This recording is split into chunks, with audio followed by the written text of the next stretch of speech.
Bonjour, Eddie. Oh, bonjour. Bonjour. Bonjour, monsieur. Bonjour, monsieur. Bonjour.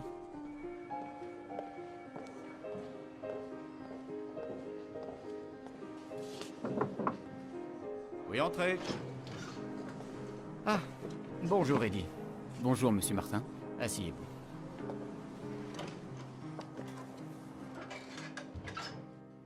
Saint Augustin d'Hippone, c'est un autre érudit, un érudit algérien, dont la réflexion profonde est imprégnée d'humanisme, un érudit qui a œuvré au service de toute l'humanité, qui a donné de la voix aux aspirations d'une société vulnérable. Il s'agit d'un reportage qui a été diffusé sur une chaîne algérienne lors de l'inauguration de la cathédrale Saint-Augustin après sa restauration. Je pense l'avoir vu lors de sa diffusion, monsieur Martin. Écoutez, Eddie, le monde entier étudie la philosophie du grand Augustin et son apport dans la philosophie et dans l'humanité. Il y en a même qui considèrent que c'est le premier philosophe du christianisme occidental, alors qu'en réalité il est berbère. Personne ne sait, ou très peu de gens, qu'il est algérien. Je pense que l'occasion est trop belle, avec cette inauguration de la cathédrale Saint-Augustin, pour que vous réalisiez un docu-fiction sur Saint-Augustin. Moi? Oui, vous. Vous, parce que vous êtes l'homme de la situation, parce que vous avez notre confiance, parce que vous êtes d'origine algérienne, et je pense que cela va vous faciliter la tâche. Merci beaucoup, monsieur Martin, pour votre confiance, mais franchement, j'hésite un peu à voyager en Algérie. Écoutez, je ne comprends pas votre réaction, je trouve même ça étrange. Je pensais que vous sauteriez de joie, ne serait-ce que d'aller retrouver votre famille que vous n'avez pas vue depuis très longtemps, je crois. Enfin, de toutes les manières, ce qui est sûr, c'est qu'on ne va pas vous forcer. Mais maintenant, la prod est prête. Si vous décidez de changer d'avis, on vous laisse le temps de la réflexion, mais n'attendez pas trop longtemps. Mais... Écoutez, Eddie, réfléchissez et faites le bon choix. Salut, chérie. J'ai essayé plusieurs fois de t'appeler.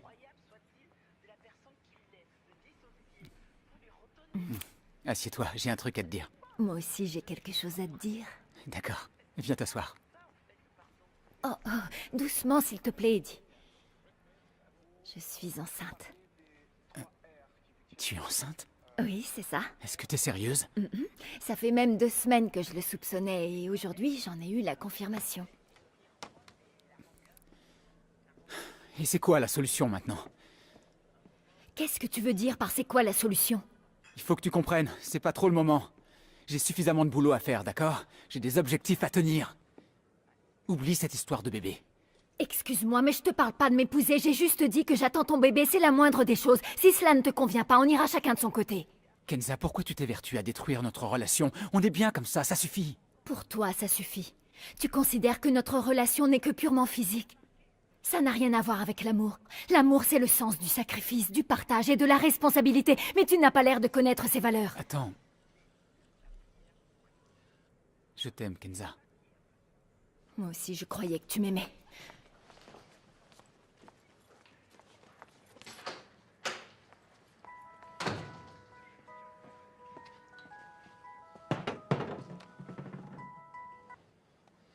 Allô, oui? Oui, monsieur Martin? Oui. J'accepte ce travail, d'accord. Très bien. Avec plaisir, merci.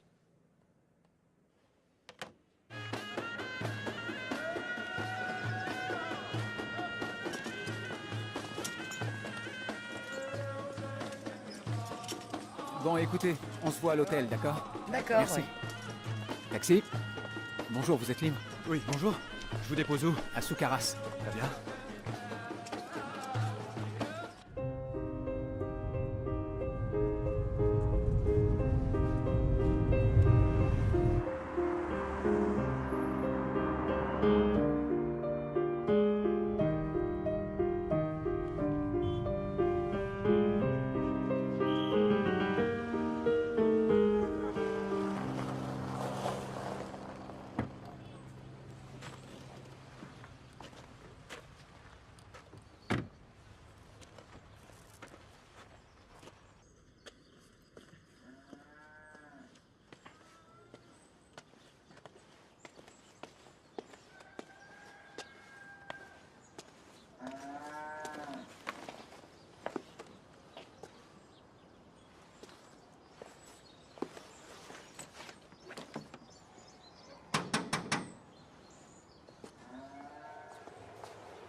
Bonjour. Oui, bonjour. Oh, maman! Maman! Mon fils Eddie. Oh, mon fils chéri. Comment vas-tu, mon grand garçon? Ça va, maman. Tu m'as tellement Et toi? manqué. Tu m'as Je manqué suis aussi. si heureuse. Tu changes pas. Ça fait si longtemps. Je suis tellement content. Il y a 7 ans que je ne t'ai vu. Je suis si heureuse. Oh, mon fils. Sois le bienvenu. Enfin. Ici Jamila, ta belle-sœur. Bonjour, Jamila. Enchantée, Comment ça va? je suis ravie Enchanté. de faire ta connaissance. Oh, Moi Jamila, ma fille, peux-tu aller dire à ton mari que son frère vient d'arriver de France? Dis-lui de venir immédiatement ici, vas-y. Oui, j'y vais tout de suite. Merci, ma fille. Oh, attends, Jamila, attends. Dis aussi à Dima que son grand frère est à la maison. Fais vite, s'il te plaît. D'accord. J'étais sûr que le jour viendrait où ton pays finirait par te manquer. Tu sais quoi, Eddie? Avant d'être embauché à la banque, j'ai bossé dans une boîte de production. Une boîte de prod ici en Algérie? Oui, il y en a beaucoup, qu'est-ce que tu crois? Il y a la boîte de production, et en plus, Rahal a une chaîne de télévision. Ah oui, c'est bien. Il a une chaîne de télévision en plus. Et Youssef, tu connais bien Ral, n'est-ce pas? Tu le fréquentes toujours. Bien sûr, c'est un de mes meilleurs amis, et on travaille ensemble depuis des années. Alors, il faut que tu le vois dès que possible. Peut-être qu'il aura un poste dans sa chaîne pour mon fils Eddie. Quoi, tu parles de moi? Bien sûr, de toi et de qui d'autre. Tu Non. es mon fils. Écoute, maman, j'ai déjà un job, je ne cherche rien. J'ai compris. T'es là pour monter ta boîte, c'est ça? Non, désolé, mais vous ne m'avez pas compris. Je suis venu de France juste pour faire un film ici, c'est tout.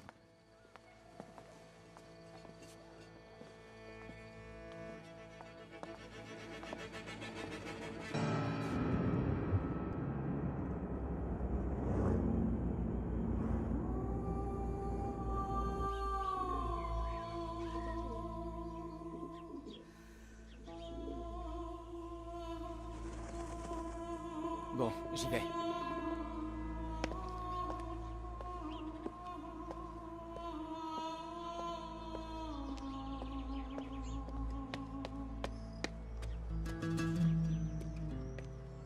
Et voici l'œuvre complète de saint Augustin en latin. Ça, c'est le trésor de la bibliothèque. Une édition qui date des années 1760.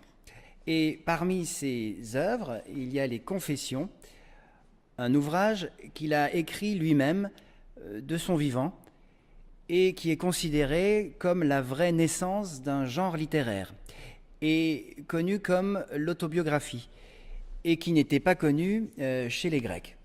Je vois. Et pour vous, voici les Confessions en français. Excusez-moi, mon père. Devrait-on comprendre par confession la reconnaissance des fautes et péchés commis selon l'Évangile, ou bien autre chose? Il est vrai que l'ouvrage contient la reconnaissance des fautes, mais pas uniquement. Il évoque aussi les dons. C'est peut-être ce que saint Augustin voulait nous enseigner en disant « La reconnaissance des dons de Dieu précède la confession des péchés commis et le début des bonnes actions. » Patricius a envoyé son fils étudier à Mador, un bourg situé à quelques encablures de Tagaste. Mais Augustin, le révolté, s'est habitué à fréquenter le théâtre. Eh bien moi je serai indifférent à son égard, tant qu'elle m'admire. Mais cela n'empêche pas, maître, que ses rêves deviennent enfin réalité. Accordez-lui un baiser, allez la voir, maître. Ah, en voilà une bonne idée. Et je vais m'enquérir de ce pas. Allez-y.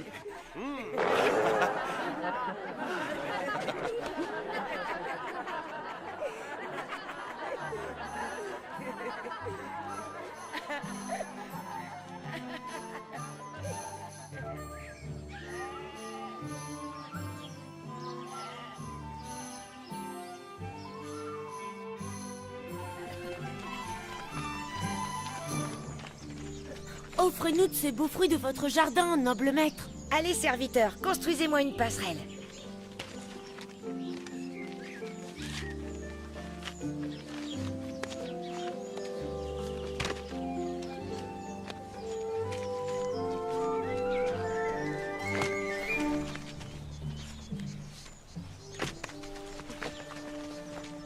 Allez, tenez mes bons serviteurs. Merci, mon maître. Merci pour ta générosité, maître. Que pensez-vous d'Augustin? Un héros ou un enfant de cœur?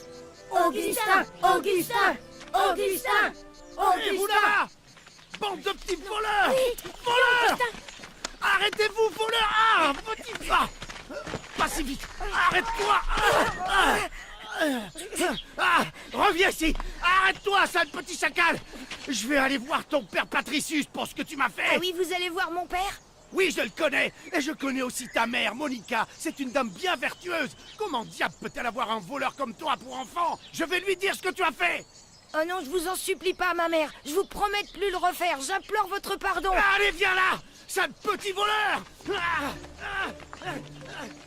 Je n'ai pas dérobé de fruits parce que j'avais faim, mais parce que le vol est une chose interdite. J'ai fait cela. J'ai éprouvé un certain plaisir à voir mes amis m'admirer. C'est alors que je me suis rendu compte que l'être humain est naturellement porté à faire le mal. Oui, serre-moi, oui. Alors comme ça, tu veux dire que toi, Ilius, le coureur de jupons, tu as consacré tout ton fichu temps à Mador à travailler comme un forcené. En fait, pas vraiment. Mador foisonne de tavernes et je ne peux m'en passer, tu le sais bien. Mais j'aime aussi le théâtre. Je suis même un passionné. Le théâtre? Oui. Comment ça, le théâtre? Oh, c'est très simple. Les pièces qu'on joue au théâtre sont absolument formidables. C'est à pleurer de rire, tu peux me croire. Demande donc à Augustin. Augustin? Quel Augustin? Eh ben, ton fils, qui d'autre? Et qu'est-ce que mon fils Augustin, qui est parti étudier à Mador, a à voir avec le théâtre? Vas-y, dis-moi, hein? C'est à moi que tu demandes? Demande-lui. Je l'ai vu tout récemment au théâtre où se jouait une de ses farces. Le fier soldat. Il avait l'air transporté de joie. À mon avis, il doit tenir son attrait des plaisirs de la vie de son père.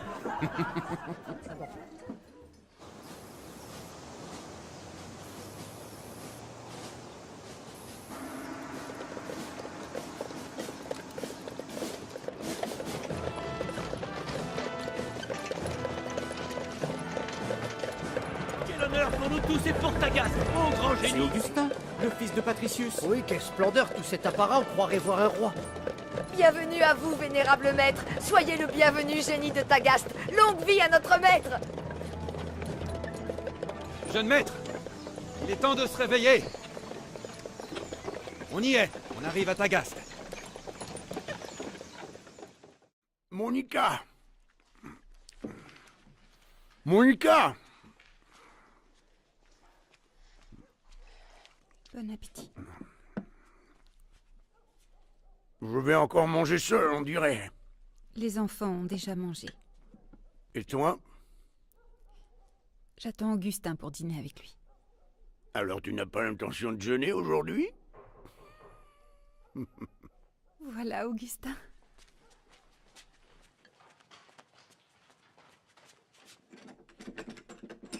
Augustin.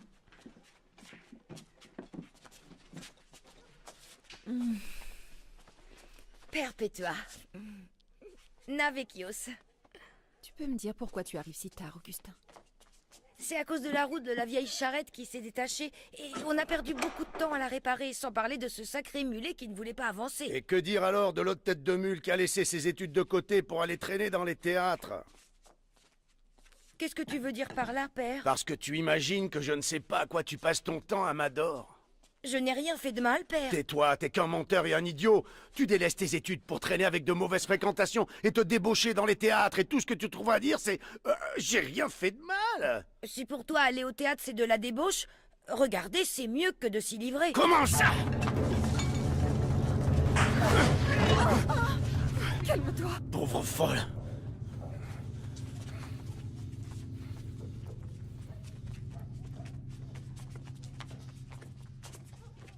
Ne sois pas en colère contre ton père. Car tout ce qu'il fait, c'est juste pour que tu deviennes un jour le plus grand orateur de toute la Numidie. Alors pourquoi il me défend de faire ce qu'il fait lui-même et plus encore, bien plus? Même si c'est vrai, tu dois lui obéir, il est ton père. Mon père, oui, mon père. Je n'arrive plus à te comprendre, mère. Comment peux-tu le défendre et parler exactement comme lui alors que c'est toi qui le fais le plus souffrir? Combien de fois je t'ai entendu pleurer quand il rentrait à l'aube en titubant, sachant avec qui il avait passé la nuit et ce qu'il faisait. Et maintenant tu prends la parole pour te mettre de son côté alors que d'habitude tu ne dis jamais rien. Je ne comprends plus. C'est normal de ne pas comprendre.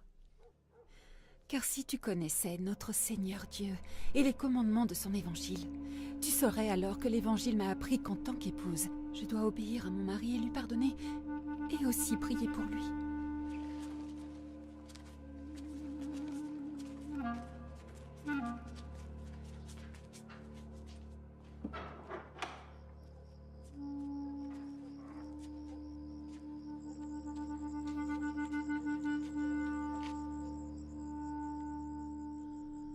Oh mon Seigneur, mon Dieu et mon Sauveur, Jésus-Christ, viens à mon secours. Aie pitié de ton humble servante. Que ta miséricorde atteigne le cœur de Patricius. Illumine l'âme et le cœur de notre fils Augustin. Éloigne-les du mal et des passions de ce monde. Mène Augustin sur la voie de l'obéissance. Et ne laisse pas les péchés le dévoyer, Seigneur. Purifie-le de tous ses démons, de ses pensées mauvaises et impures. Écoute ma plainte. Entends mes supplications et exauce ma prière. Toi qui es le roi, toi qui es le glorieux et l'éternel. Amen.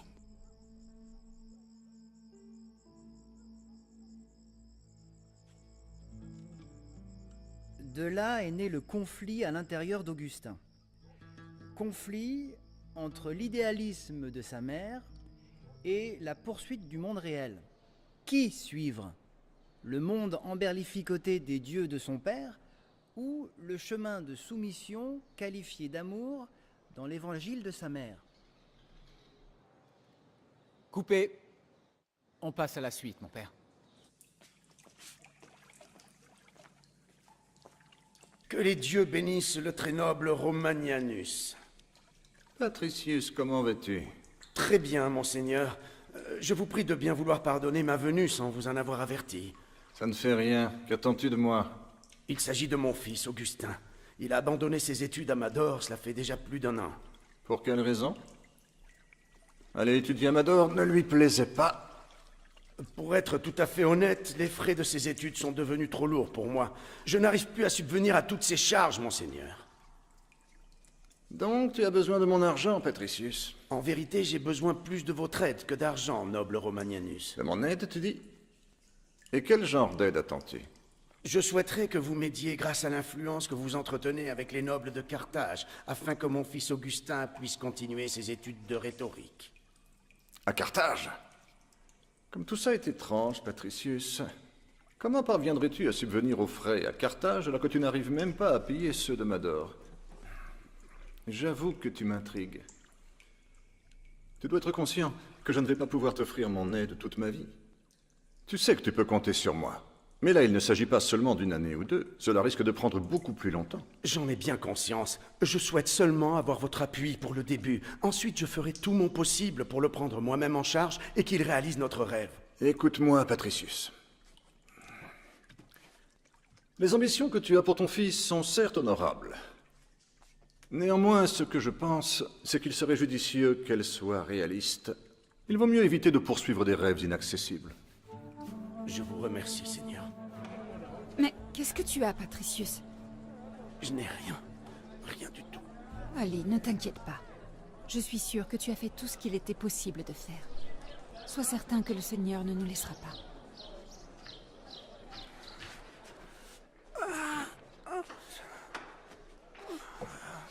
Qu'est-ce que tu as? C'est rien. Ça va. Allez, va t'allonger un peu.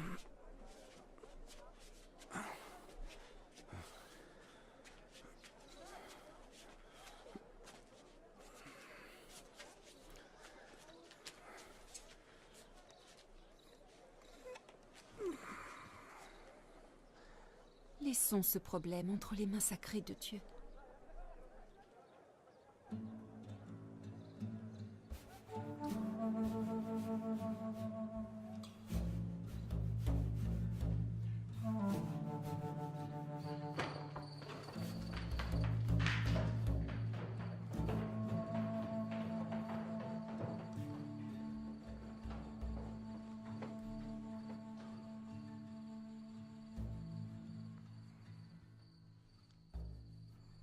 Rejetez-vous Satan, ses mauvaises actions, son adoration et tous ses mensonges. Oui, je le rejette. Acceptez-vous le Christ.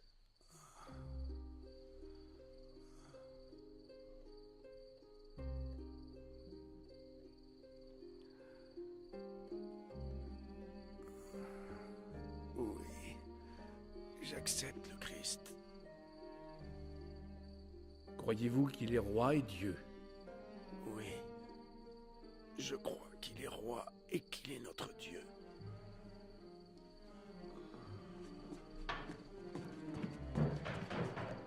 Répétez après moi, je crois en un seul Dieu.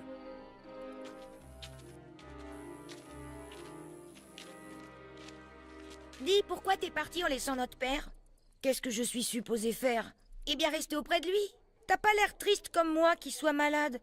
En vérité, je suis très triste, parce qu'il croit que grâce à son baptême, il deviendra un vrai chrétien, et qu'il pourra jouir d'une vie éternelle, comme ne cesse de dire Mère. Je suis désolée, mais je comprends rien à ce que tu dis.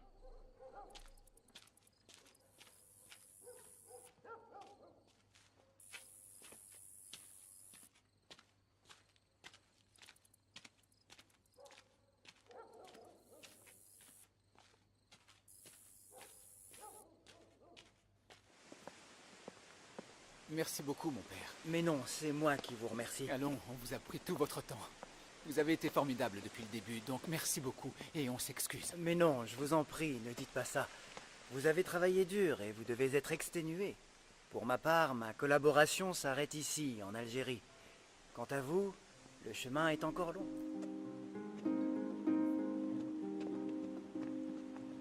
Chacun de nous veut que la justice soit appliquée.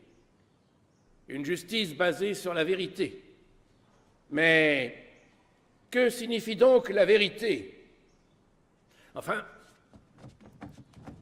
j'aimerais conclure mon propos en toute objectivité en disant que la vérité reste à jamais cachée et ne peut la trouver que celui qui veut réellement la chercher.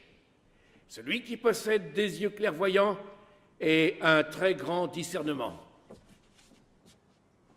Celui qui est doué de sagesse et de probité comme vous. Excellent, excellent, excellent, excellent, excellent.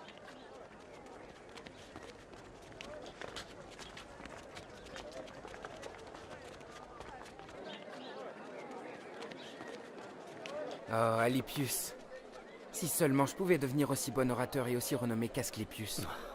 Allons, on n'exagère pas, mon ami. Les rêves ont aussi leurs limites. Augustin! Oh, mère! Enfin, je te trouve. Je t'ai cherché partout. Que se passe-t-il, mère? Tu vas pouvoir réaliser ton rêve. Tu vas partir à Carthage pour étudier la rhétorique et le droit. Vraiment? Oui, vraiment, Augustin. Tu remercieras Madame Abraska. Elle a réussi à convaincre son mari de tout régler pour toi à Carthage. Tu iras même habiter chez l'un de ses proches. L'âme de feu ton père, Patricius, peut se reposer désormais. Alypius, tu vois bien que les rêves n'ont pas de limite. Je veux que tu saches, mère, qu'une fois installé à Carthage, je me consacrerai jour et nuit à travailler durement. Ainsi, j'accomplirai mes études en très peu de temps. Et à mon retour à Tagaste, je serai professeur orateur. Comme ça, je serai près de toi, de ma sœur et de mon frère.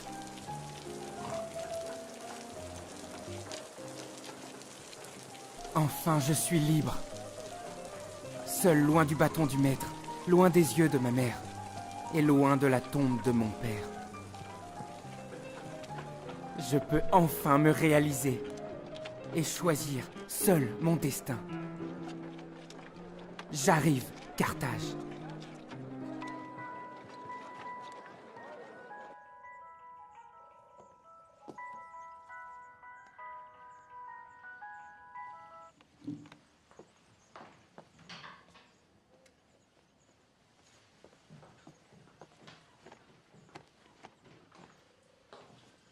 Eddie! Oui, maman. Qu'est-ce que fait cette valise ici? Je dois aller à Carthage. À Carthage? Oui, Carthage en Tunisie. Je sais bien que Carthage se trouve en Tunisie. Ce qui me gêne, c'est que depuis que tu es arrivé, je n'ai pas eu le droit de te voir ne serait-ce que plus de 10 minutes. Tu comprends ça? Tu n'as pas eu un seul mot gentil à mon attention, et pas le moindre regard de tendresse. Moi qui ne t'ai pas vu depuis plus de 7 ans.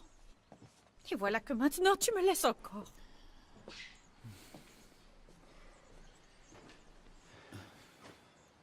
Maman, je dois juste me rendre en Tunisie. Tu sais bien que j'ai un film à terminer. Je regrette, c'est mon boulot. Bon, écoute-moi. Je te promets que dès que je reviens, nous sortirons, toi et moi, et nous irons boire un petit café, et on ira se balader. Tu me promets? Tu ne me racontes pas d'histoire? C'est promis, maman. Mais juste à une seule condition. Que j'ai ta bénédiction. Que Dieu t'offre tout ce que tu désires et te guide, et mon Dieu, faites qu'il revienne à moi en pleine santé.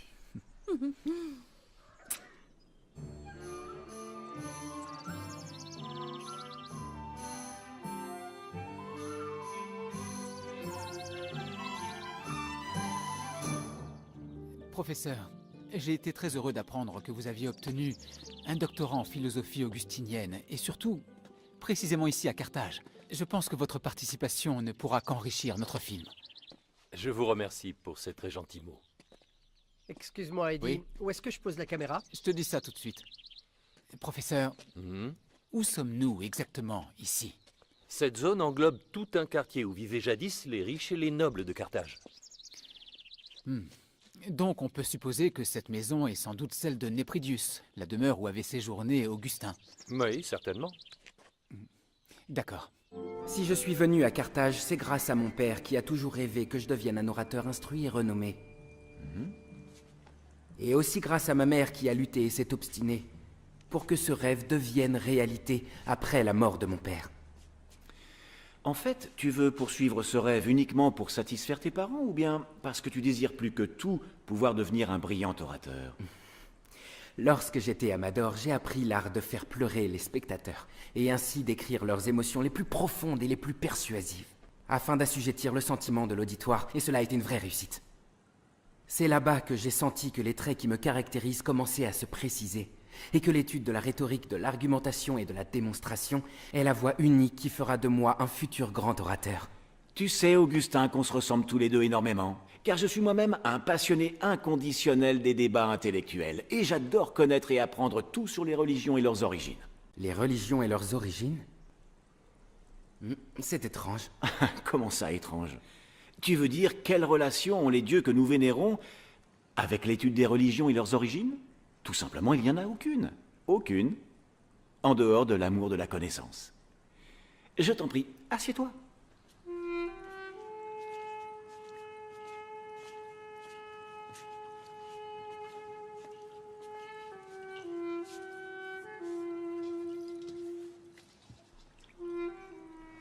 Allons, ne sois pas si timide. Laisse-la donc faire. C'est son travail. Elle s'appelle Tanit. C'est une vraie et belle berbère. N'est-ce pas?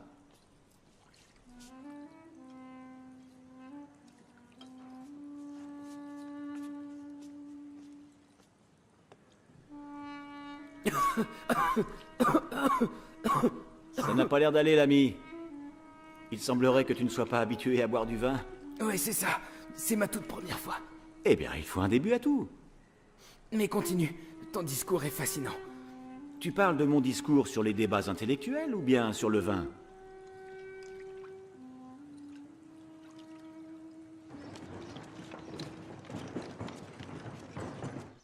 Et puis, en conclusion, la définition qu'on peut donner de la rhétorique, c'est une technique pour s'adresser à n'importe quel interlocuteur, dans le simple but de l'influencer. Et partant de cette définition, y a-t-il quelqu'un parmi vous qui pourrait expliquer les parties et les éléments de la rhétorique?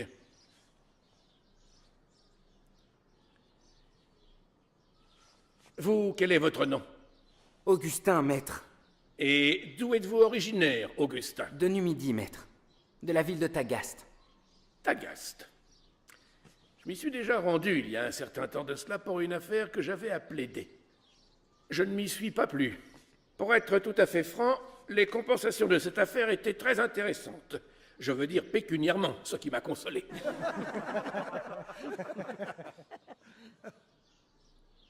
Oui, à vous, votre nom? Prios, maître. Je viens naturellement de Carthage. Alors citez-nous donc les éléments qui concernent la rhétorique. Les règles de la rhétorique, ce sont celles qu'utilise l'orateur. Oui, bien sûr, bien sûr. Et quoi d'autre, je vous prie? C'est tout, l'orateur emploie la rhétorique et la rhétorique sert l'orateur. On peut dénombrer 5 éléments. Tout d'abord l'art, ensuite le discours, et aussi l'orateur, puis l'interlocuteur, et enfin l'influence. C'est tout à fait exact. Cependant, cela ne vous dispense pas de vous excuser d'avoir pris la parole sans demander la permission. Veuillez m'excuser pour cela, maître. J'accepte avec plaisir vos excuses. Car vous avez fait la démonstration de la confiance en soi. Vous avez manifesté de l'assurance et vous n'avez pas été troublé lorsque je vous ai traité avec un certain dédain. Bravo à vous. C'est excellent, Augustin. Vous devez tous ici vous imprégner de la qualité d'intervention dont Augustin vient de faire acte. En tout premier lieu, avoir le courage de se confronter.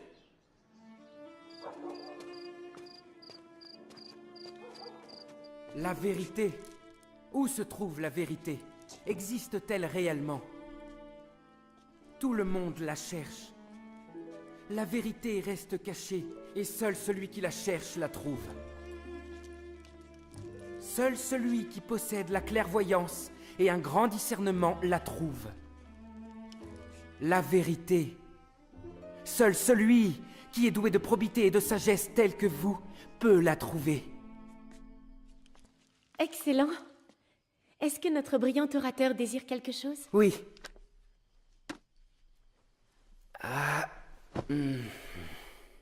Je souhaiterais posséder un champ et une ferme dans l'une de ces belles campagnes africaines. Avec des fontaines d'eau fraîche comme celles que l'on trouve chez les riches à Carthage. De jolies fontaines décorées avec du marbre de la belle région de Carquoan. Et aussi des statues à l'effigie des grands empereurs. Et encore d'autres statues représentant de jolies femmes. Et une bibliothèque. Oui, une bibliothèque dotée des plus beaux manuscrits. Pour y passer mes vieux jours dans la paix. Et n'y a-t-il aucune place pour l'amour dans vos rêves? Comment? Oh, veuillez me pardonner. Je me suis un peu égarée, maître. Je vais préparer votre repas.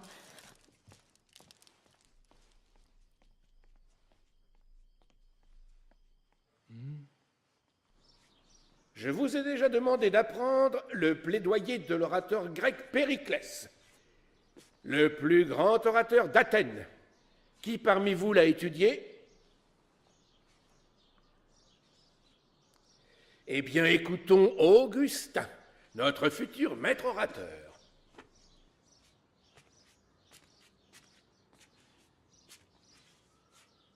Honorable assistance, je vous invite à faire de votre nation le centre de vos pensées. Et si vous y parvenez, rappelez-vous tout d'abord que c'est grâce au courage de ces héros qui ont donné leur vie pour le peuple tout entier. Nous leur devons toute notre reconnaissance pour cela, à jamais. Et chacun d'entre eux a eu droit à son tombeau. Je ne fais pas ici allusion à un tombeau qui contient leurs ossements retournés en poussière. Mais je pense ici à celui qui comprend leur mémoire et leur notoriété. Un tombeau, c'est ce qu'on mentionne à chaque fois que l'on parle d'honneur. La terre entière est semée de tombeaux de tous ces grands hommes.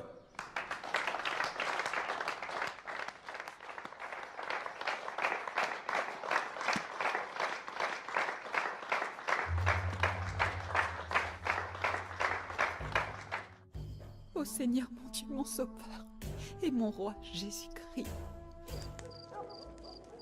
veille sur mon fils Augustin dans son exil. Éloigne-le de Satan et de ses serviteurs.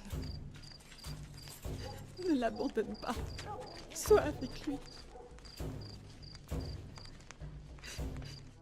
Purifie ses pensées et quitte-le vers toi. Attends un peu, toi! Quoi? Tiens! Prends ça!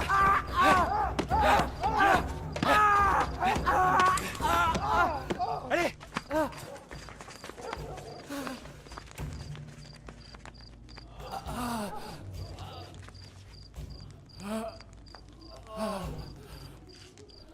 commet un péché, pardonne-le-lui.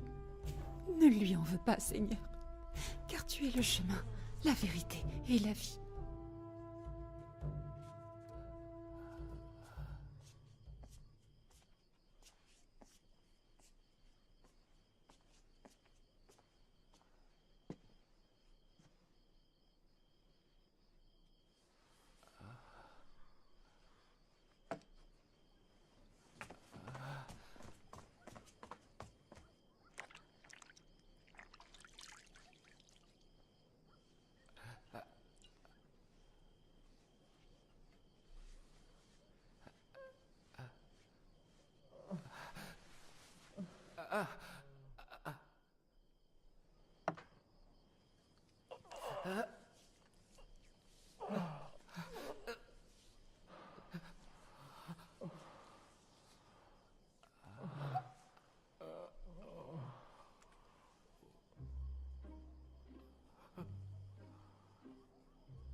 Personne ne croit que la volonté seule permet de réaliser de bonnes œuvres, à moins d'avoir la grâce de Dieu.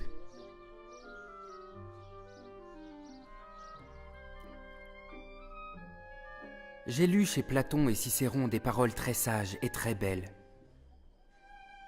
Cependant, jamais je n'ai lu chez eux quelque chose d'aussi beau que « Venez à moi, vous tous qui êtes fatigués et chargés, et je vous donnerai du repos. »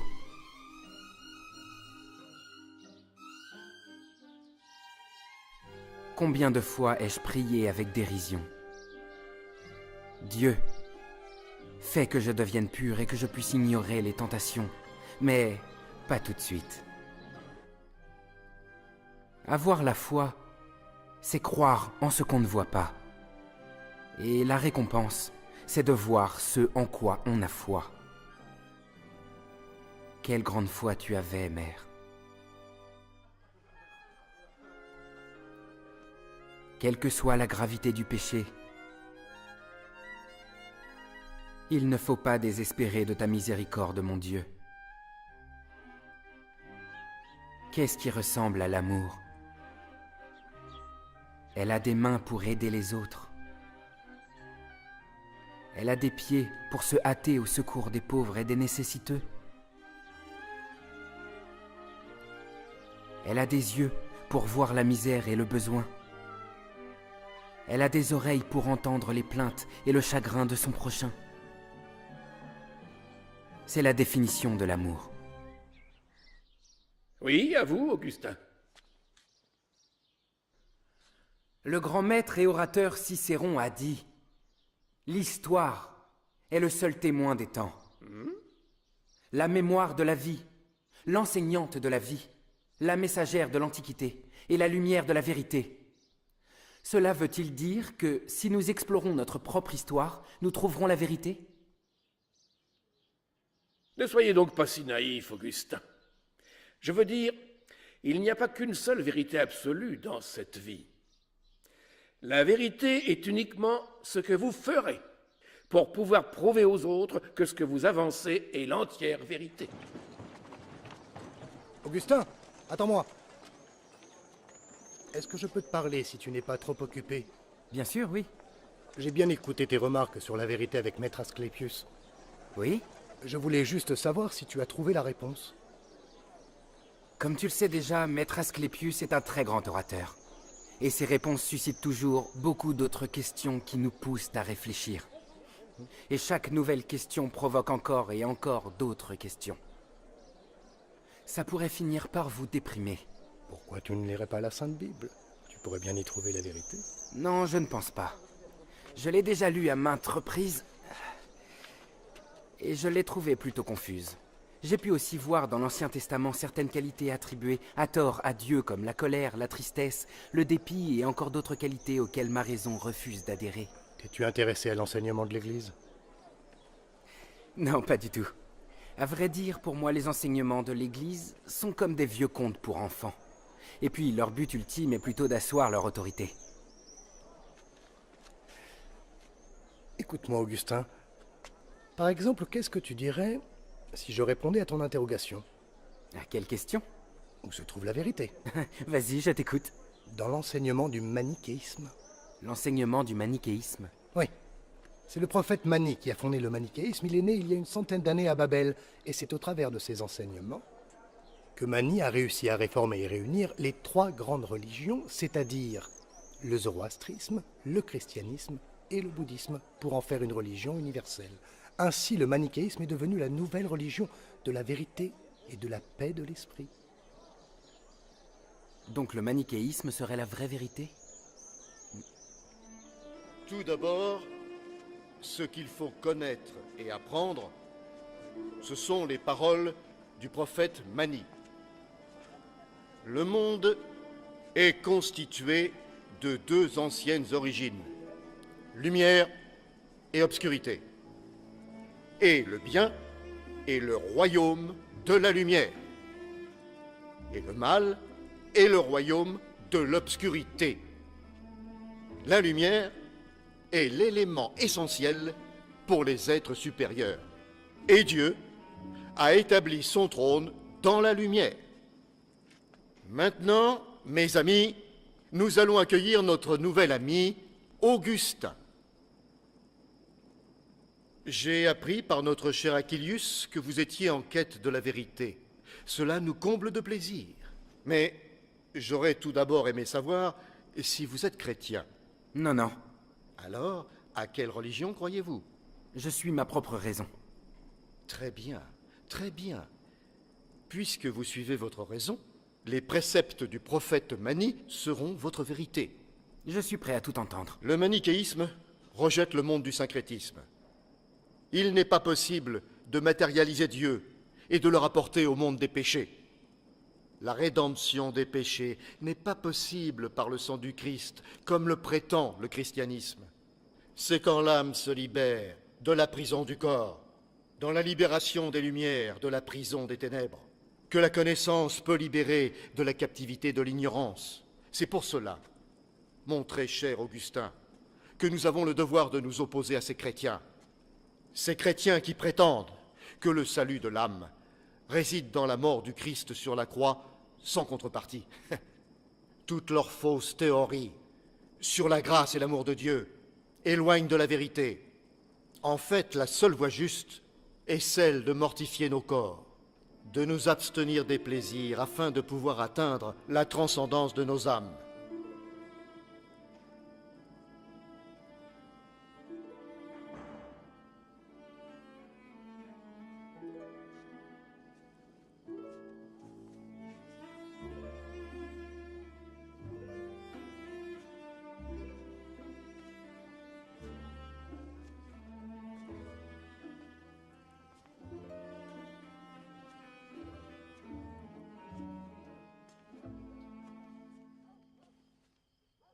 Tanit?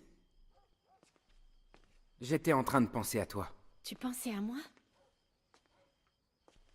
Je veux dire à un sujet qui te concerne directement. Comme c'est étrange, car je pensais également à quelque chose que je dois t'apprendre, une chose qui nous concerne tous les deux. Et quelle est cette chose? Non, d'abord toi, dis-moi ce que tu tiens à me dire. Hors de question. Au moment où le soleil va apparaître, les nuages doivent s'éclipser. Je viens d'apprendre que j'attends un enfant. Un enfant?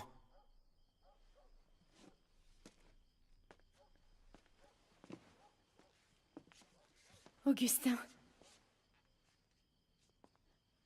à l'évidence, cela ne te réjouit pas. Peu importe, que Dieu veille sur toi. Tanit!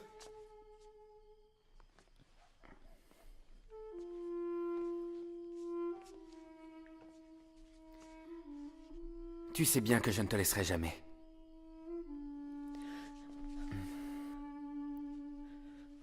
Que vais-je faire maintenant? La vérité veut que j'abandonne les plaisirs de mon corps alors que je suis attaché à elle, et bien incapable de le faire. Et la voilà qui attend un enfant de moi. Est-ce la main du destin qui arrête mon adhésion au manichéisme? Mais je l'aime.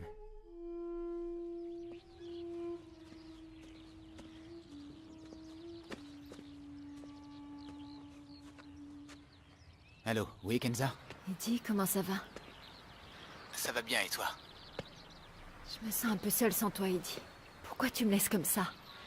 Tu ne veux plus me parler parce que je porte ton enfant.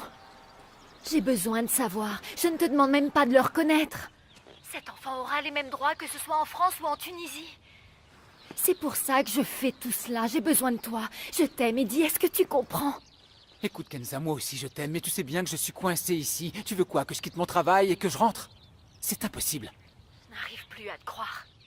Comment je peux te prouver ma sincérité? Laisse-moi venir pour finir le séjour avec toi. Tu me manques, Eddie. J'en peux plus de rester seule. Bon, c'est d'accord, tu as gagné. Et si tu penses que c'est une preuve d'amour, très bien, je suis d'accord. C'est vrai? Oui, tu peux venir. Je t'adore, Eddie. Je t'aime. Moi aussi, je t'aime. De tout mon cœur. Je dois te laisser. À bientôt, chérie.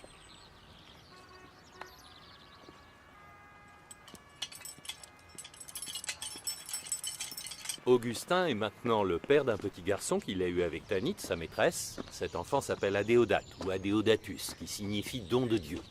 À cette époque, et bien qu'Augustin s'évertue à la défense du manichéisme, en fait il vivait un profond conflit intérieur. Un conflit intime. C'est ce conflit qui le poussera à prendre une décision très importante. Cette décision changera radicalement sa vie. Je dois me rendre à Tagaste. À Tagaste? Oui, Tagaste. Mon chez-moi. Et combien de temps comptes-tu rester là-bas? Ce ne sont pas des vacances. Je veux rentrer pour y vivre. Comment ça? Tu as tellement travaillé pour obtenir tout ce que tu as, ton rang à l'université, ta belle demeure luxueuse, et tes affaires, et voilà maintenant que tu décides d'aller vivre à Tagaste. Là, j'avoue, je te comprends plus. Oui, moi non plus, je ne me comprends pas, vois-tu.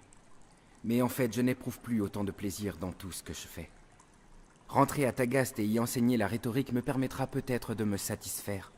Et le sentiment de faire quelque chose d'utile pour ma ville et transmettre ce savoir à ceux qui ne peuvent pas voyager est, je crois, ce dont je ressens le plus le besoin. Surtout que j'étais moi-même dans ce cas de figure à mes débuts. Ma famille a eu du mal à payer mes études. Tu sais, tu es une véritable énigme pour moi, Augustin. Tu raisonnes de brillante façon, mais tu restes encore un très grand sentimental. Il est plutôt rare de trouver la raison et les sentiments chez une seule personne. Et toi, tu seras toujours d'une grande éloquence, Néprédius. Non, je le jure sur les dieux. Ce n'est pas un compliment, c'est la vérité. Qu'est-ce que tu comptes faire pour ton fils Adéodatus? Est-ce qu'il restera avec Tanit? Pas du tout. Je l'emmènerai avec moi. Et avec ta permission, je veux emmener aussi Tanit. Tu n'as pas besoin de mon accord. Je te l'ai déjà offerte, mon très cher ami. Et il me semble qu'elle ne t'est pas indifférente. Elle a été tienne et elle est restée depuis que tu as mis le pied dans cette maison.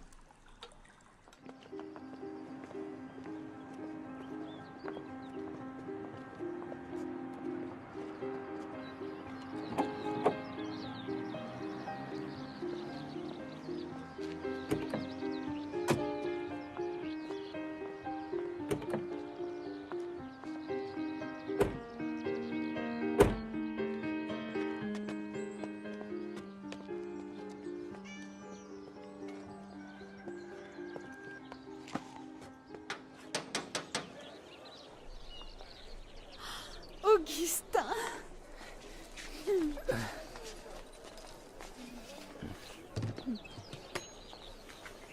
Si tu savais comme tu m'as manqué, mère. Tu as changé, mon fils. Tu es un grand homme maintenant.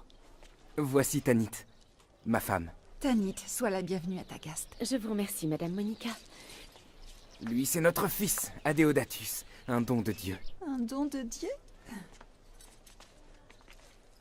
Un don de Dieu. Et où sont Névécus et Perpétua? Névécus est au champ et Perpétua est dans sa chambre. Perpétua? Perpétua?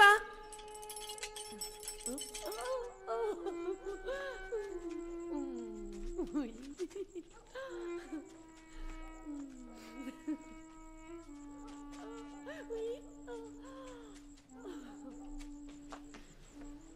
Tu pensais que je ne saurais pas que vous n'êtes pas marié, Augustin?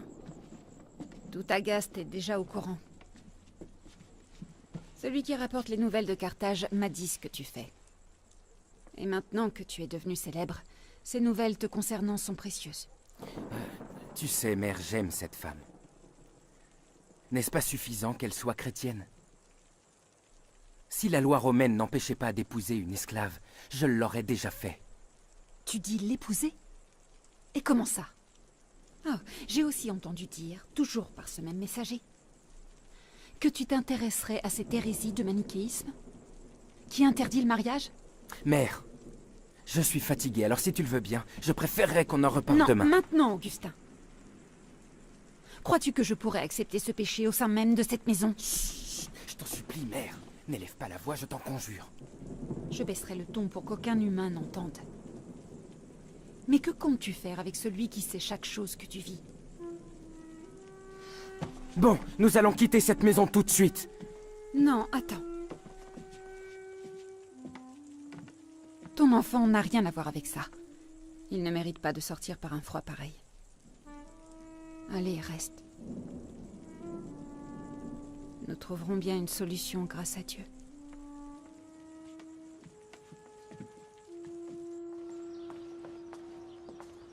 Comment vas-tu, mon fils? Alors, il en est où, ton film? Ça va. On avance bien, maman. Dieu merci. À votre santé. Merci, Jamila. Tu ne m'as toujours pas parlé de Kenza. De Kenza? Kenza travaille avec moi. Elle est française, d'origine tunisienne. Et c'est tout? Qu'est-ce que tu veux que je te dise de plus? Eh bien, cette fille parle beaucoup de toi. Ça me paraît clair qu'il y a quelque chose entre vous. Oui, il y a bien quelque chose. Je l'aime et elle m'aime aussi. Voilà ce qu'il y a. Et alors? C'est tout? Où veux-tu en venir, maman? Je veux seulement te dire que l'amour en Occident n'est pas l'amour que nous connaissons ici. Et l'amour chez eux, c'est l'amour qui n'existe qu'entre le mari et sa femme. Et alors, ça change quoi, dis-moi? Pourquoi veux-tu parler de ça maintenant? J'ai du travail. Donc je peux en conclure que vous vivez comme un vrai couple. Non? Et l'enfant qu'elle a dans son ventre, c'est le tien? C'est elle qui te l'a dit? Elle n'en a pas eu besoin. Je ne suis pas aveugle. Et je l'ai remarqué à sa façon d'agir quand elle jouait avec ton neveu. À chaque fois, elle l'éloignait de son ventre. J'ai compris qu'elle était enceinte. Peu importe. Que comptes-tu faire? Tu y as pensé?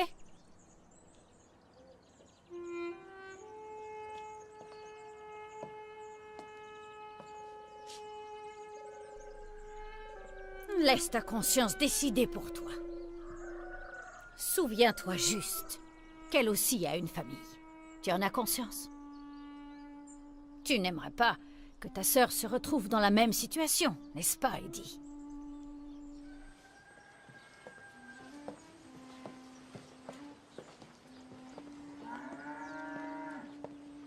Hé, viens là. Allez, donne. Oui, allez, tire. Tu me donnes?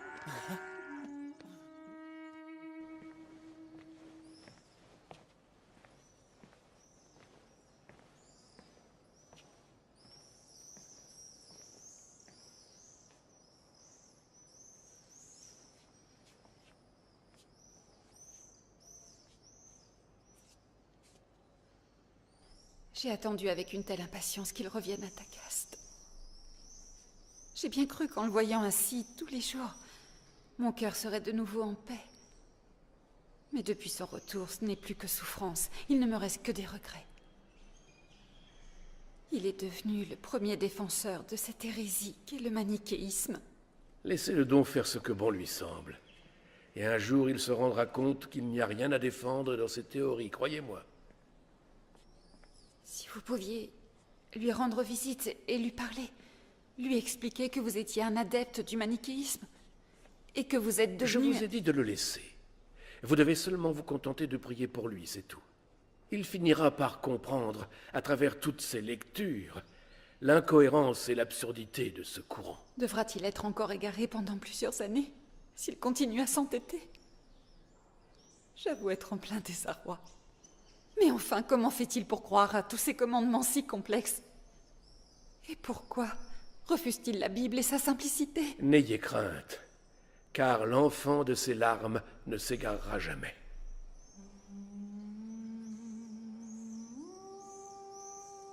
Vous ne savez pas, vous ne savez pas, vous ne savez pas, vous ne savez jamais rien. Tout ce que vous faites ne sert à rien si vous n'y réfléchissez pas.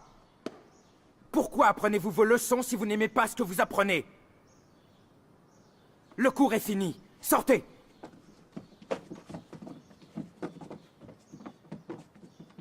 Dis-moi, cher maître. Alypius. Dis-moi, Augustin, qu'est-ce qui t'a pris de t'emporter comme ça? Parce que je trouve inacceptable de passer tout ce temps ici sans parvenir à trouver un seul autre étudiant aussi brillant que toi. Qu'y a-t-il de si drôle, dis-moi? Eh bien, à vrai dire, je me suis très souvent demandé combien de temps tu allais tenir à Tagaste avant de te rendre compte que cette ville est beaucoup trop étroite pour tes rêves.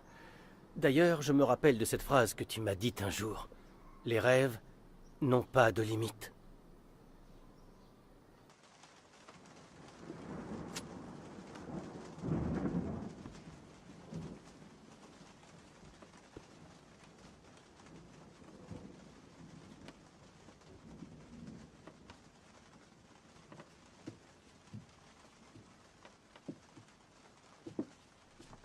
Augustin?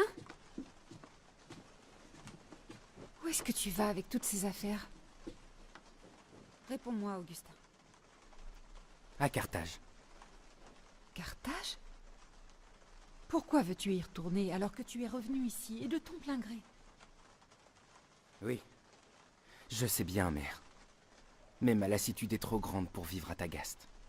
Et je crois que mes rêves s'effondreront si je reste. Ici, mes étudiants ne me laissent aucun espoir d'en obtenir la moindre gloire. Et ton fils? Et sa maman? Qui s'occupera d'eux quand tu seras loin? Ils ne méritent pas ça. Ils vont vivre comment sans toi?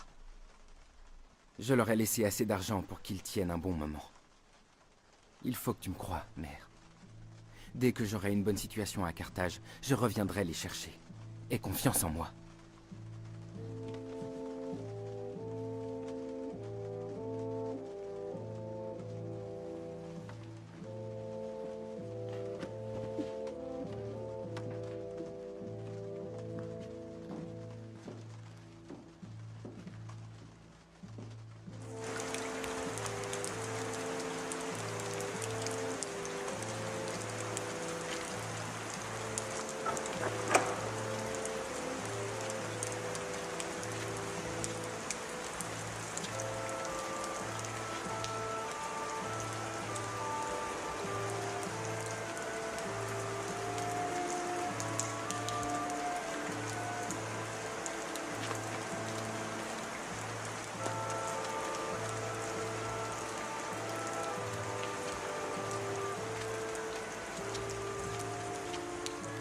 Ah, Seigneur, j'ai tellement tardé à t'aimer, à voir ta beauté suprême et éternelle.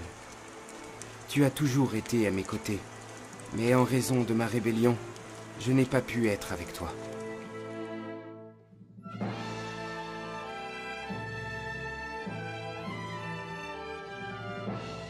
Pendant toutes ces dernières années, j'ai cédé à différents désirs.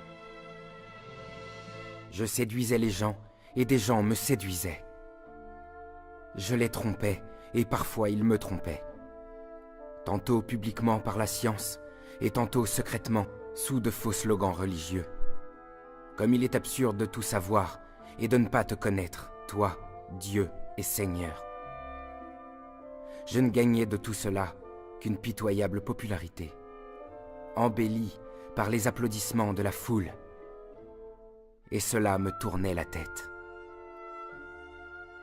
J'avais oublié que la fierté avait transformé les anges en démons, et que l'humilité a transformé des humains en anges. Les idées ont continué leur lutte dans ma tête sans relâche, jour après jour.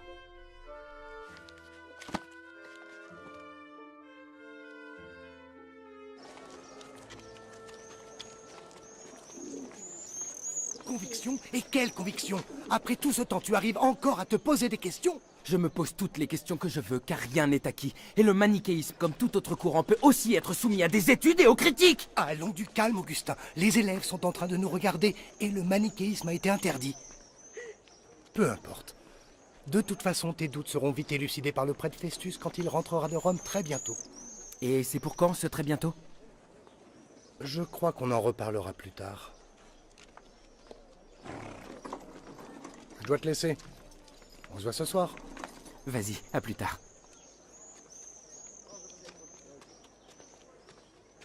Oh, ma très chère mère. Adéodatus. Tanit, comment vas-tu? Tu nous as tellement manqué, mon chéri.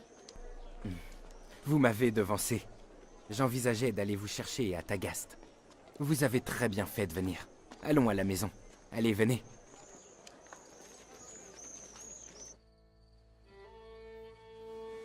Ton chemin n'est pas le bon. Même si tu as enseigné et convaincu tout le monde avec la clarté de tes mots et ta logique. Ton chemin ressemble à la vérité, mais ce n'est pas la vérité. Je reconnais que je ressens des limites. Mais, mère, je cherche la sagesse dans sa profondeur. La sagesse et ses sources. La sagesse et son sens le plus profond. C'est tout ce que je désire. Est-ce de la sagesse d'enseigner des concepts vaniteux à tes étudiants et de prétendre, toi et tes semblables manichéistes, que le péché et la méchanceté proviennent de Satan? Et que les êtres humains n'ont rien à voir avec cela? S'ils cèdent, c'est la faute de la méchanceté et non des méchants? Je suis surprise de voir le grand penseur Augustin adhérer à ce genre de théorie prétentieuse.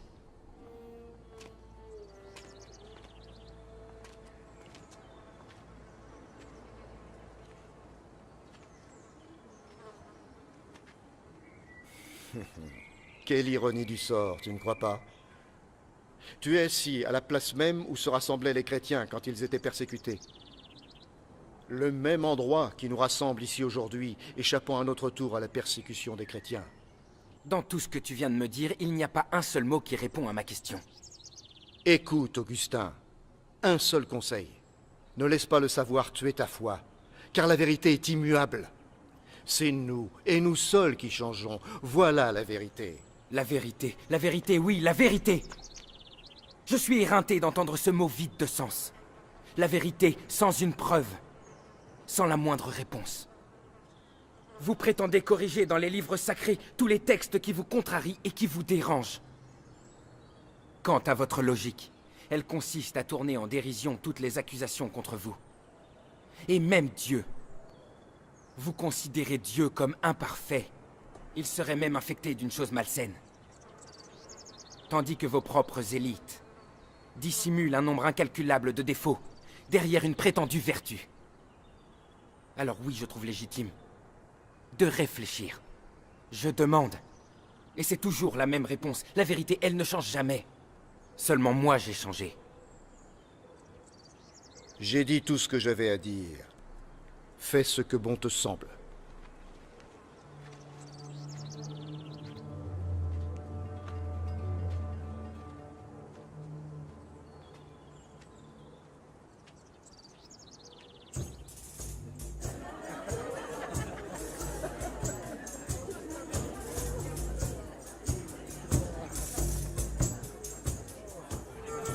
Excusez-moi de vous déranger, maître Augustin. J'ai une missive de la part du consul de Rome.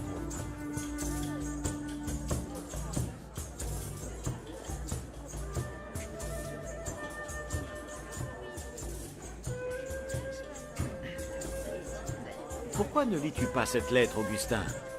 Crois-tu vraiment que ce soit le bon moment pour lire un courrier? C'est le consul de Rome, et son nom c'est bien Symmachus? Ah oui, c'est ça. Je pensais bien qu'il nous avait oubliés depuis son départ de Carthage. Qu'est-ce qu'il y a entre vous pour qu'il t'envoie un courrier, dis-moi? Cela doit être quelque chose de très important. Ah, très bien, je vais vous la lire, comme ça vous me laisserez tranquille.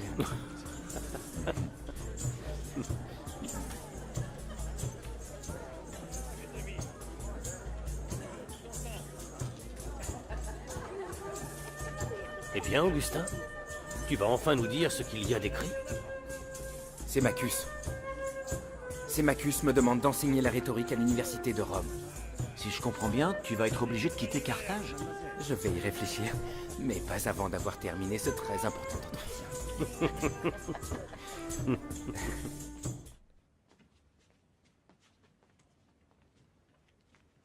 Va mettre cette malle dans la charrette, j'arrive. À vos ordres, maître. Où pars-tu aussitôt, Augustin? Eh bien, je dois me rendre au port de Carthage. Un de mes amis doit embarquer pour la ville de Rome. Et il te faut prendre toutes tes affaires pour simplement aller le saluer? Eh bien, je comptais les lui donner pour qu'il puisse s'en servir, le temps qu'il s'installe sur place. De plus, c'est un très cher ami qui m'a maintes fois aidé par le passé. Ah, Adéodatus. Mon cher enfant, comment vas-tu? Je vais très bien, mon père. Tu aimerais voir la mère, Adéodatus? Oh oui, je t'ai demandé tellement de fois de m'y emmener, ça oui, j'aimerais la voir. Ton père va pouvoir réaliser ton souhait.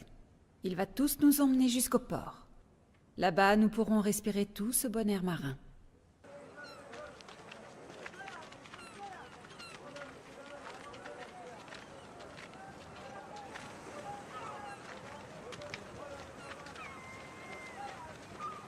Maître Augustin! Maître Augustin! Quoi, parle?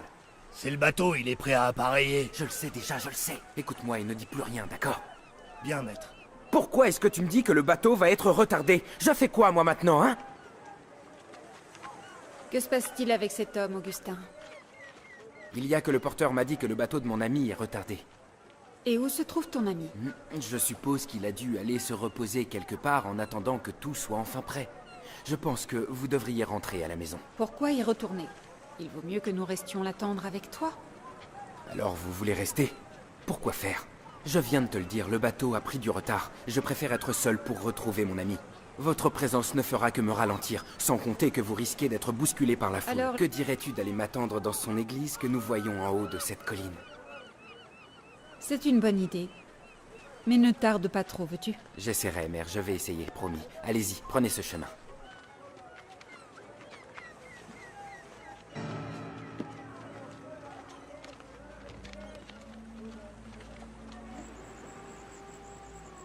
Augustin? Augustin! Augustin!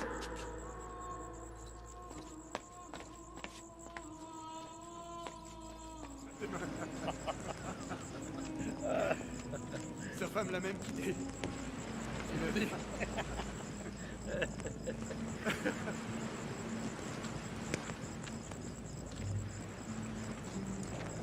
Vous n'avez pas vu Augustin? Augustin? Ah oui, et il a embarqué tout à l'heure sur une de ces embarcations qui partent pour Rome. Tout va bien, faut pas s'inquiéter.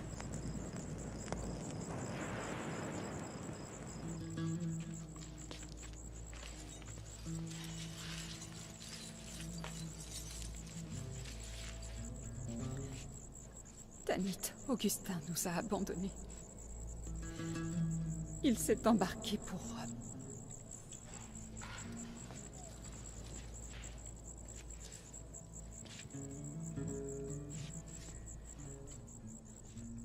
Seigneur, mon Dieu, mon Sauveur, Jésus-Christ.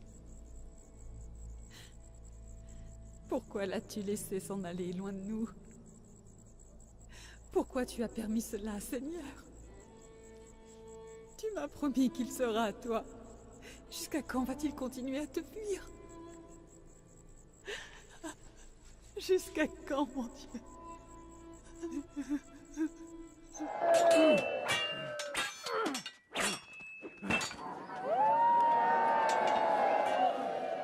Si tu savais comme je suis heureux de te voir à Rome, Alypius.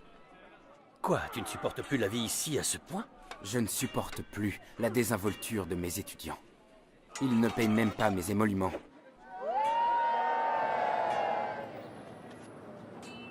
Tu peux me croire. Ici, je n'ai pas réussi à avoir un seul ami. Mon seul véritable ami, c'est le consul Sémachus.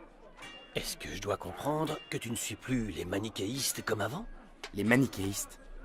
Non, pas du tout.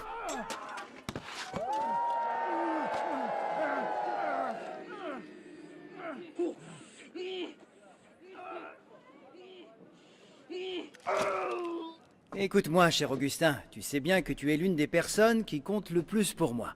J'ai bien compris lors de nos dernières rencontres que tu ne voulais pas rester plus longtemps à Rome. Alors quand le tribunal de Milan m'a indiqué qu'il recherchait urgemment un professeur de rhétorique, j'ai naturellement pensé que tu feras un excellent candidat pour eux. Merci. Merci énormément, monsieur le consul. Ce qui est le plus important, Augustin, c'est que ta voix résonne dans l'enceinte du tribunal de Milan, et le plus tôt possible. Je t'en prie.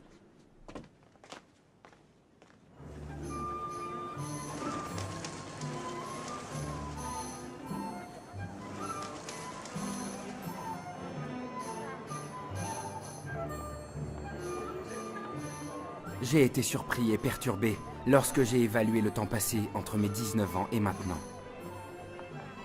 Aujourd'hui, j'ai 30 ans. Je continue à vouloir profiter du présent qui s'échappe, qui fait que je me disperse, que je m'éparpille. Mon Dieu, je vais rester dans la boue si tu ne me tires pas de là. Je resterai aveugle si tu ne m'ouvres pas les yeux.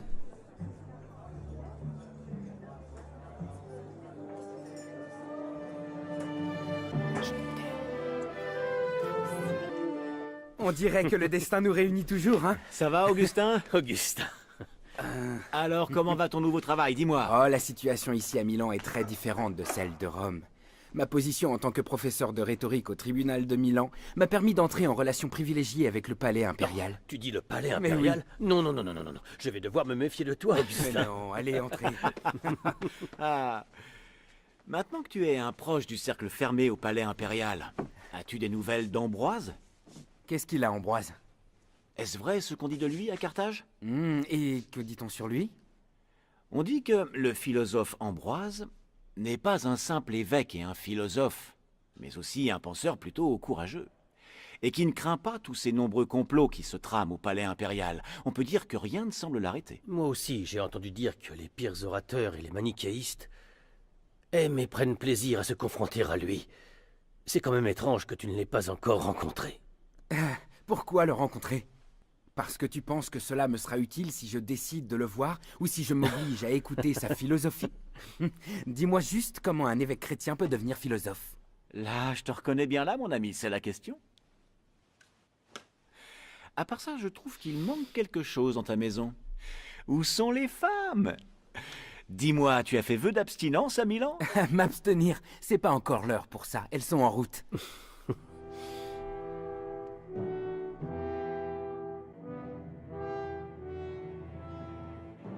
Voici l'ordre de l'empereur Valentinien.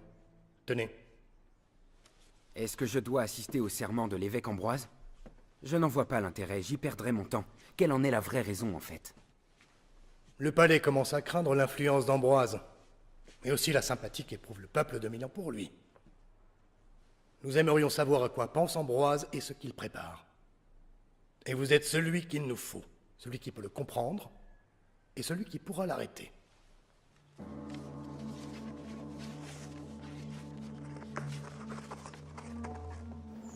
Au milieu de toutes ces contradictions, y a-t-il une solution contre l'erreur? Y a-t-il une rupture définitive avec le pouvoir de Satan? Y a-t-il une lumière éternelle qui jaillira pour devenir la caractéristique de la vie qui rejettera l'obscurantisme? Dans notre contemplation de la nouvelle ère, nous constatons que Dieu a pris forme humaine pour les malfaisants, les pécheurs et les déchus, et non pas pour les justes. Comme il le disait lui-même, je ne suis point venu appeler à la repentance les justes, mais les pécheurs. Nous pouvons donc comprendre que les justes, les parfaits, sont les plus éloignés de la face du Dieu clément. Ils ne peuvent pas connaître le goût de la bénédiction gratuite. Dieu va humilier les scribes, les pharisiens et les juges des peuples. Et nous voyons là la plus grande preuve du danger, de l'autosatisfaction qui a toujours été dénoncée par Dieu. Seul face à l'erreur, Celui qui a la foi entend, parce qu'il écoute, tandis que celui qui n'a pas la foi n'écoute même pas. Et même s'il écoutait, il n'entendrait pas. J'ai été honoré, monsieur l'évêque, d'avoir pu assister à votre excellent prêche. Tout l'honneur revient à Dieu qui nous a permis de transmettre son message. Votre simplicité de langage permet à n'importe quel auditoire de tout bien comprendre. Et dans vos mots, il y a quelque chose qui touche le cœur, qui m'a permis de ressentir une paix que je n'avais jamais connue auparavant. Je vous promets de venir assister régulièrement à vos messes, dès aujourd'hui. Je serai très honoré que vous y assistiez.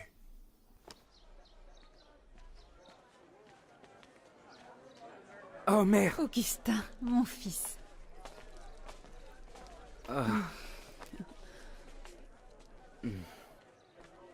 Adéodatus. Mon père, tu m'as tellement manqué. Tu m'as manqué aussi, mon fils. Comment vas-tu, Tanit? Je vais bien. Mais entrez, venez vous asseoir par ici, venez.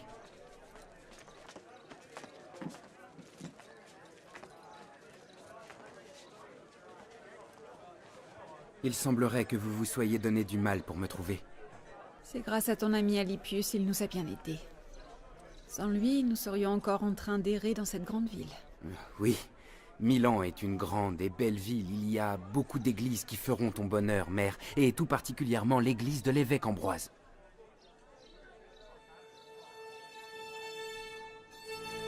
Je ne peux pas nier une certaine admiration envers les idées, la rhétorique et la philosophie de cet évêque. Ce que vous me dites me semble très grave et très sérieux, Augustin. Cela confirme bien toutes mes craintes. Je ne vois pas de danger à admirer sa philosophie. Si vous, qui êtes un orateur émérite en rhétorique, admirez son discours, alors que dire du peuple? Cet Ambroise a su accaparer les esprits de tous ceux qui gravitent autour de lui. Il pourrait aisément influencer ces gens n'importe quand, attaquer le palais si l'envie lui en prenait. Mais ça n'arrivera jamais. L'histoire de cet évêque s'arrêtera ce soir.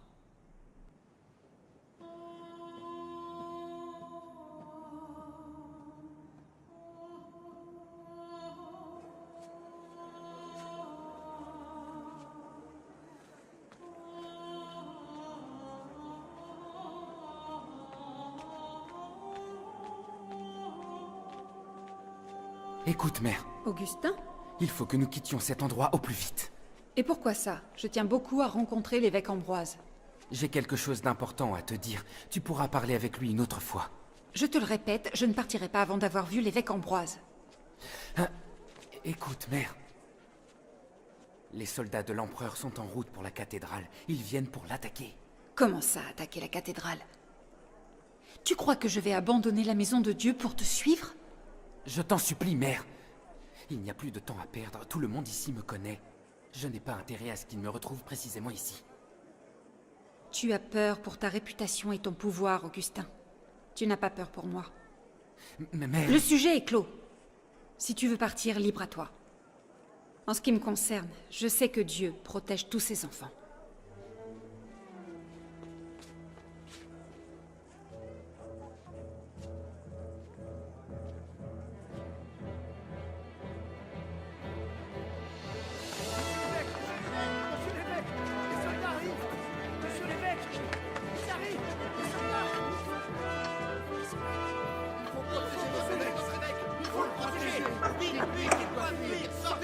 Que se passe-t-il? Et que signifie tout ceci? Les soldats de l'empereur ont encerclé la cathédrale et veulent l'attaquer. Mais jamais nous nous laisserons faire. Et nous les combattrons jusqu'à notre dernier souffle. Pour commencer, déposez les armes que vous avez en main. Vous devez garder uniquement les paroles de Dieu. Notre arme n'est pas l'arme du monde. Notre arme est spirituelle. Alors armez-vous de votre foi, et Dieu fera le reste.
Je suis heureuse que le siège de la cathédrale par les soldats ne se soit pas terminé par un bain de sang.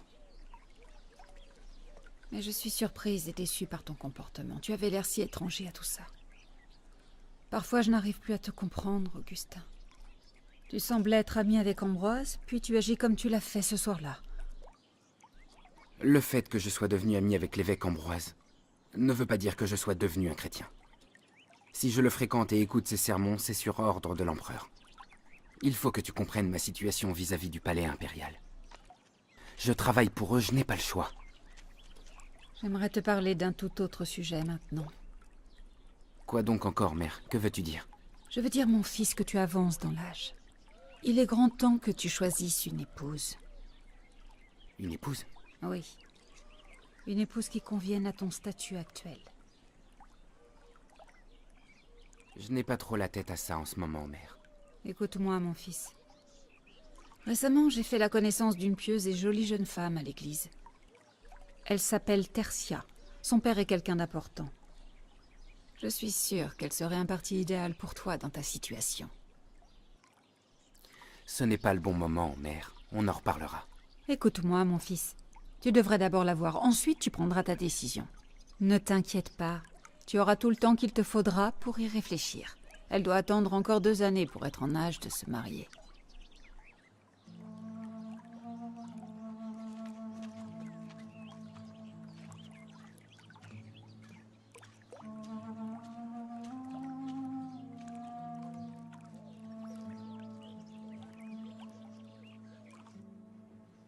Eh bien, je vais répondre à ta question, Augustin. C'est le père Simplicianus qui m'a baptisé. Et c'est lui qui a baptisé également le grand philosophe africain très célèbre, Victorinus.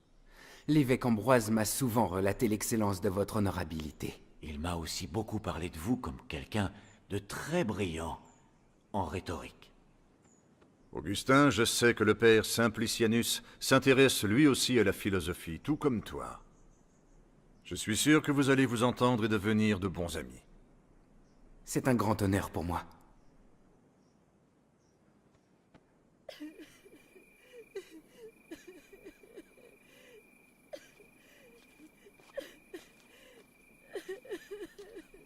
Adéodatus? Pourquoi pleures-tu? Que se passe-t-il, fils? Parle-moi.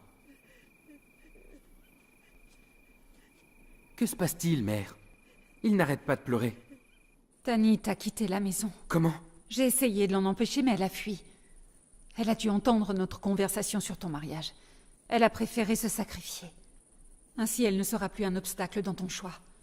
J'ai tout fait pour l'en dissuader, mais je n'ai rien obtenu d'elle. En dehors de prendre soin d'Adéodatus. Elle a juré qu'elle ne sera jamais à un autre homme après toi.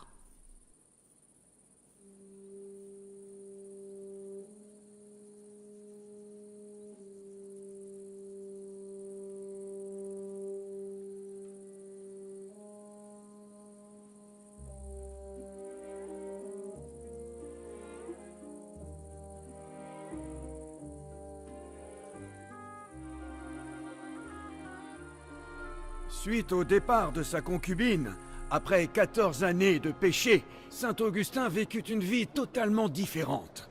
En effet, il n'aima plus jamais une autre femme comme il l'avait aimée elle. Et son souvenir resta gravé en lui toute sa vie, il ne se remaria jamais. Bon, coupé. Merci beaucoup. C'était un plaisir. Oui, un vrai plaisir. Merci. Parlez-moi, Augustin. Qu'est-ce qui vous tracasse? J'ai beaucoup de choses sur le cœur, mais je ne sais pas quel chemin prendre. J'ai fait beaucoup de mauvaises choses. Je me suis souvent égaré. Connaissez-vous le philosophe africain Victorinus?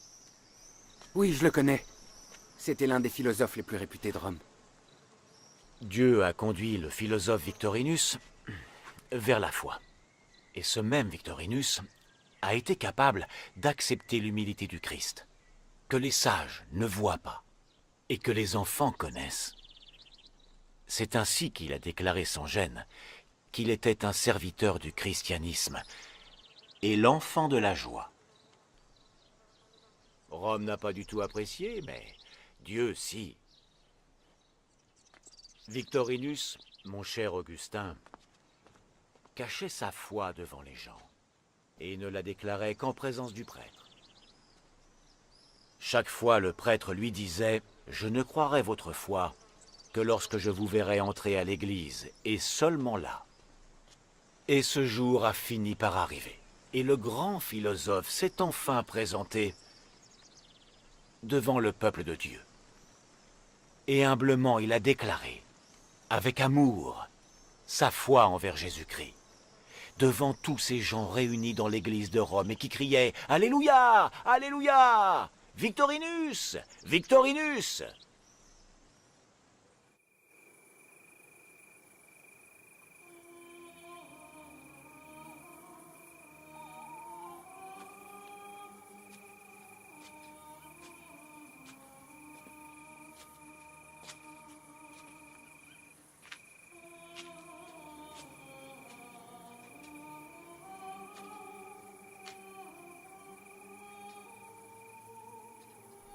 Prends-le et lis-le. Prends-le et lis-le. Adéodatus?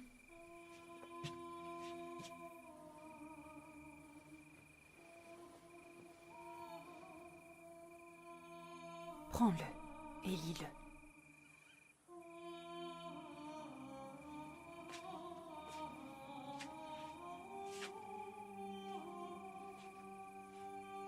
Prends-le et lis-le.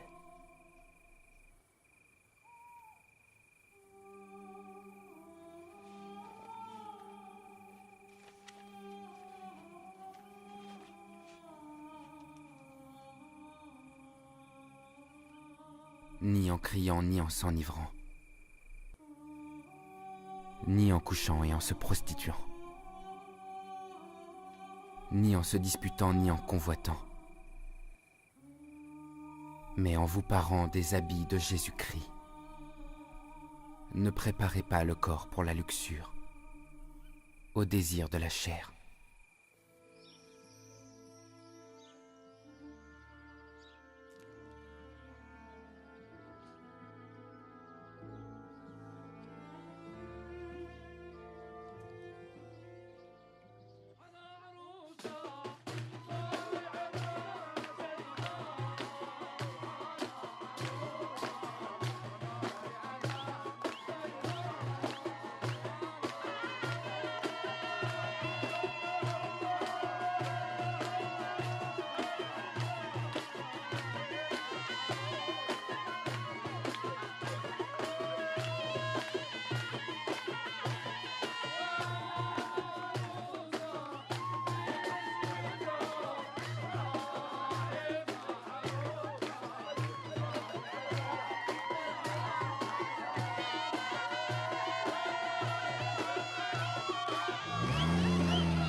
Pour la première fois de ma vie, je sens que tu me parles, Seigneur.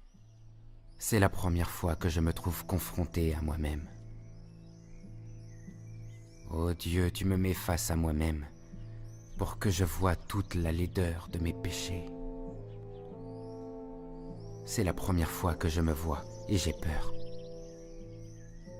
Mais comment et où s'échapper? Mon Dieu, je sens que maintenant tu regardes vers moi. Comme s'il n'existait aucun être que toi dans les cieux et sur terre. Toi seul, Dieu sait que j'ai besoin de toi comme jamais auparavant. Aujourd'hui, je t'ouvre la porte de mon cœur et de ma vie. Je t'accepte comme mon maître et mon sauveur. Je regrette le temps passé loin de toi.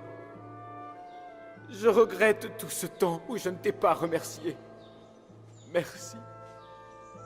Merci. Merci parce que tu es mort sur la croix pour moi.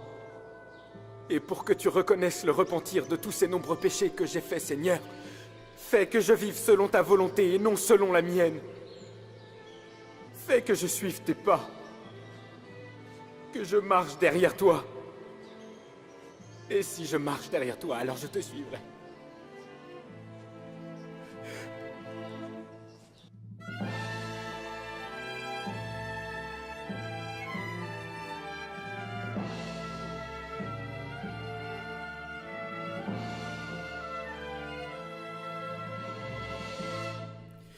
Maintenant, je sais pourquoi je n'ai pas su trouver Dieu.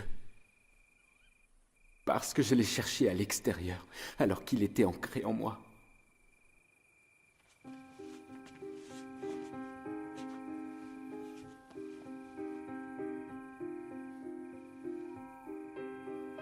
Ne crains rien pour lui, car le fils de ses larmes ne s'égarera jamais.